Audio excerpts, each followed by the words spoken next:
Hello friends, welcome to Karthi's kitchen. ఈరోజు వీడియోలో గులాబ్ జామున్ పర్ఫెక్ట్గా ఎలా ప్రిపేర్ చేసుకోవాలో చూపించబోతున్నాను. జనరల్గా గులాబ్ జామున్ ప్రిపేర్ చేసినప్పుడు గులాబ్ జామున్ లోపల వరకు సరిగా ఫ్రై అవ్వకపోవడం, లేదా షుగర్ సిరప్ అబ్జర్వ్ చేసుకోకుండా డ్రైగా ఉండిపోవడం, లేదా ఎక్కువగా ఆయిల్లో ఫ్రై చేసినప్పుడు క్రాక్స్ వస్తూ గులాబ్ జామున్ పీసెస్గా విడిపోవడం ఇలాంటివి జరుగుతుంటాయి. సో ఇవేమీ కాకుండా గులాబ్ జామున్ పర్ఫెక్ట్గా రావాలి అంటే కొన్ని చిన్న చిన్న టిప్స్ ఫాలో అయ్యి చేస్తే ఇలా soft and juicy gulab jamun ఎవరైనా కూడా చాలా ఈజీగా ప్రిపేర్ చేసుకోవచ్చు. సో ఇప్పుడు ఈ పర్ఫెక్ట్ గులాబ్ జామున్ ఎలా ప్రిపేర్ చేసుకోవాలో చూద్దాం. ముందుగా ఏదైనా ఒక ఇన్స్టెంట్ గులాబ్ జామున్ మిక్స్ తీసుకోండి. ఇక్కడ నేను MTR గులాబ్ జామున్ మిక్స్ తీసుకున్నాను. ఈ ప్యాకెట్ వచ్చేసి 160 గ్రామ్స్ ఉంటుంది. ఇప్పుడు ఈ ప్యాకెట్ ఓపెన్ చేసి ఒక బౌల్ తీసుకొని ఈ గులాబ్ జామున్ మిక్స్ మెజర్ చేసి తీసుకోవాలి. ఇలా మెజర్ చేసి తీసుకోవడం వల్ల షుగర్ ఎంత తీసుకోవాలి అనేది కూడా పర్ఫెక్ట్గా తెలుస్తుంది. ఇక్కడ నేను తీసుకున్న బౌల్కి 1.5 వరకు మిక్స్ వచ్చింది. ఇప్పుడు ఇదే బౌల్తో 1/2 కప్ వరకు పాలను తీసుకోవాలి. మీరు కావాలంటే వాటర్తో అయినా కూడా మిక్స్ చేసుకోవచ్చు. ఫస్ట్ ఇలా ఒకసారి పిండిని రబ్ చేస్తూ మిక్స్ చేసుకోవాలి. తర్వాత ఈ పాలని కొంచెం కొంచెంగా యాడ్ చేసుకుంటూ మిక్స్ చేసుకోవాలి. పిండిని చపాతీ పిండిలా గట్టిగా కాకుండా పైపైన మిక్స్ చేసుకుంటే సరిపోతుంది. చపాతీ పిండిలా గట్టిగా కలిపేస్తే పిండిలో ఎయిర్ గ్యాప్స్ అనేవి పోతాయి. అప్పుడు గులాబ్ జామున్ సరిగా కుదరవు. అలానే పిండి కలిపినప్పుడు మరి పల్చగా అయిపోతే కొద్దిగా మిల్క్ పౌడర్ కానీ మైదా పిండి కానీ వేసి అడ్జస్ట్ చేసుకోవచ్చు. పిండి ఇలా లైట్గా స్టిక్కీగా ఉంటే ఏం పర్వాలేదు. ఒక 20 మినిట్స్ నానుతుంది కాబట్టి బాల్స్ చేయడానికి ఈజీగా వచ్చేస్తుంది. ఇలా ఎయిర్ గ్యాప్స్ అనేవి ఉండేలా మిక్స్ చేసుకోవాలి. అప్పుడే గులాబ్ జామున్ సాఫ్ట్గా వస్తాయి.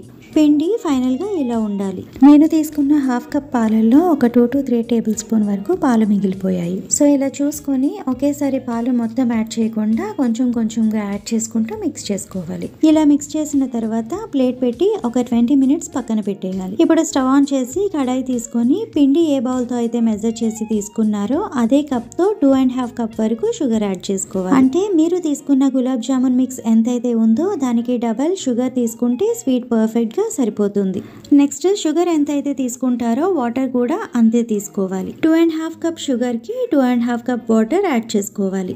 ఇప్పుడు దీనిలో ఒక 6 లేదా 7 ఇలాచీ యాడ్ చేసి షుగర్ అంతా మెల్ట్ అయ్యేంత వరకు బాయిల్ చేసుకోవాలి. అదే మీరు ప్యాకెట్ పైన ఉన్న దాన్ని బట్టి షుగర్ తీసుకుంటే స్వీట్ అనేది చాలా ఎక్కువ అయిపోతుంది. So gulab jamun mix 1.5 cup వరకు ఉంది కాబట్టి 2.5 కప్పులు షుగర్ యాడ్ చేసుకుంటే సరిపోతుంది. అంటే ఎప్పుడైనా కూడా గులాబ్ జామున్ మిక్స్ ఏ కప్తో అయితే మెజర్ చేసి తీసుకుంటారో అదే కప్తో డబల్ షుగర్ ఇంకా వాటర్ తీసుకుంటే సరిపోతుంది. ఇలా షుగర్ అంతా మెల్ట్ అయ్యాక మరొక 6 to 7 మినిట్స్ బాయిల్ చేసుకోవాలి. ఈ షుగర్ సిరప్ తీగ పాకం రావాల్సిన అవసరం లేదు. ఇలా స్టిక్కీగా ఉంటే సరిపోతుంది. నెక్స్ట్ దీనిలో ఇప్పుడు ఒక 5 to 6 డ్రాప్స్ వరకు లెమన్ జ్యూస్ యాడ్ చేసుకోవాలి. ఇలా లెమన్ జ్యూస్ యాడ్ చేసుకోవడం వల్ల షుగర్ క్రిస్టల్స్ అనేవి ఫామ్ అవ్వకుండా ఉంటుంది. ఇప్పుడు స్టవ్ ఆఫ్ చేసుకొని ప్లేట్ పెట్టి పక్కన పెట్టుకోవాలి. ఇప్పుడు ముందుగా కలిపిన పిండిని తీసుకొని మళ్ళీ ఒక 2 మినిట్స్ ఇలా మిక్స్ చేసుకోవాలి. ఇలా సాఫ్ట్గా అయ్యాక దీని నుండి ఇలా కొద్దిగా పిండి తీసుకొని బాల్స్లా ప్రిపేర్ చేసుకోవాలి. బాల్స్ ప్రిపేర్ చేస్తున్నప్పుడు క్రాక్స్ అనేవి రాకుండా ఉండాలి అంటే ఫస్ట్ ఇలా కొద్దిగా పిండి తీసుకొని చేత్తో గట్టిగా ప్రెస్ చేసి తర్వాత రౌండ్గా చేస్తే క్రాక్స్ అనేవి అస్సలు లేకుండా ఈజీగా వచ్చేస్తుంది. మీరు ఇలా బాల్స్ చేస్తున్నప్పుడు చిన్న చిన్న క్రాక్స్ వచ్చినా సరే గులాబ్ జామున్ ఆయిల్లో వేయగానే విడిపోతుంది.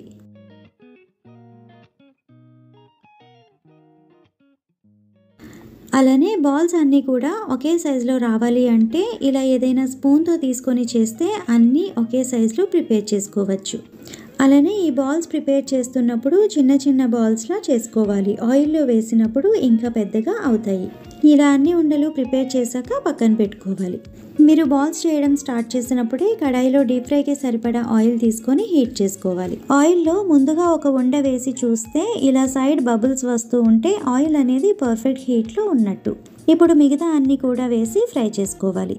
నేను ప్రిపేర్ చేసిన బాల్స్ అన్నీ కూడా ఒకేసారి సరిపోతాయి. సో నేను వేసేస్తున్నాను. మీరు తక్కువ ఆయిల్ తీసుకుంటే 2 టైమ్స్ వేసి ఫ్రై చేసుకోవచ్చు. డీప్ ఫ్రై చేస్తున్నప్పుడు ఆయిల్ అనేది పూర్తిగా ఉండ మునిగేలా ఉండాలి. అప్పుడే 2 సైడ్స్ కూడా ఈవెన్గా ఫ్రై అవుతుంది.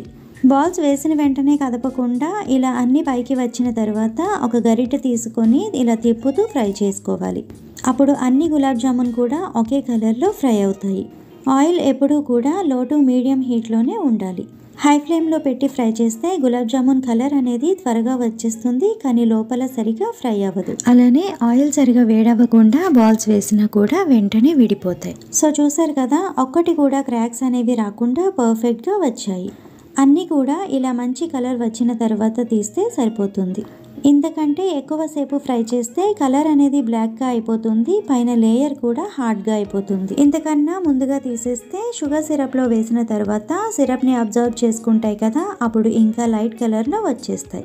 గులాబ్ జామున్ మంచి కలర్లో ఉంటే చూడడానికి కూడా బాగుంటుంది. సో ఈ కలర్ వచ్చిన తర్వాత స్టవ్ ఆఫ్ చేసుకొని వెంటనే ముందుగా ప్రిపేర్ చేసిన షుగర్ సిరప్లో వేసుకోవాలి. ఇలా షుగర్ సిరప్లో వేసేటప్పుడు షుగర్ సిరప్ అనేది ఖచ్చితంగా గోరువెచ్చగా ఉండాలి. అప్పుడే షుగర్ సిరప్ గులాబ్ జామున్ లోపల వరకు వెళ్ళి గులాబ్ జామున్ జ్యూసీగా అవుతాయి. షుగర్ సిరప్ చల్లగా అయిపోతే గులాబ్ జామున్ లోపలి వరకు షుగర్ సిరప్ వెళ్లకుండా డ్రైగా అయిపోతాయి. సో అవసరమైతే షుగర్ సిరప్ ఒకసారి వేడి చేసి గులాబ్ జామున్ యాడ్ చేసుకోవాలి. ఇలా అన్నీ వేసిన తర్వాత ఒకసారి మిక్స్ చేసుకొని ఒక 1 అవర్ వదిలేయాలి.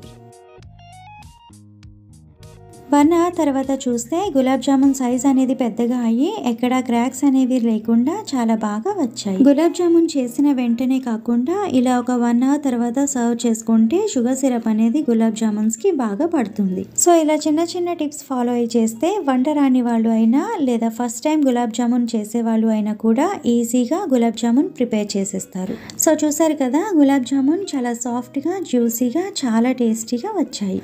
మీరు కూడా తప్పకుండా ఇలా ఒకసారి ట్రై చేసి చూడండి, చాలా టేస్టీగా కుదురుతుంది.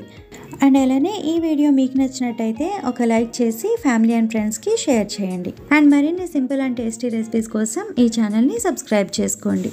అండ్ పక్కనే ఉన్న బెల్ బటన్ కూడా క్లిక్ చేసి దానిలో ఉన్న ఆల్ అనే ఆప్షన్ని సెలెక్ట్ చేసుకోండి. అలా చేయడం వల్ల నేను నెక్స్ట్ వీడియో అప్లోడ్ చేయగానే మీకు వెంటనే నోటిఫికేషన్ వస్తుంది. Thank you for watching my video.